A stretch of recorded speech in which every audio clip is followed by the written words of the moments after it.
এলো ভাদ্র মাস পুণ্য মাস জন্ম মাস, বিশ্ববাসী সৎসঙ্গীদের আনন্দ উল্লাস। এলো ভাদ্র মাস পুণ্য মাস জন্ম মাস, তাই বিশ্ববাসী সৎসঙ্গীদের আনন্দ উল্লাস।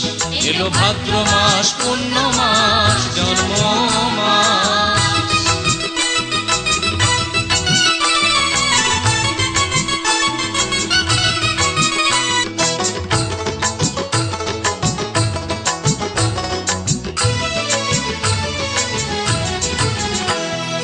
ভাদ্র মাসে শ্রী শ্রী ঠাকুর ধরা ধামে এলো, সৎ নাম পেয়ে কত পাপী উদ্ধারিল। ভাদ্র মাসে শ্রী শ্রী ঠাকুর ধরা ধামে এলো, সৎ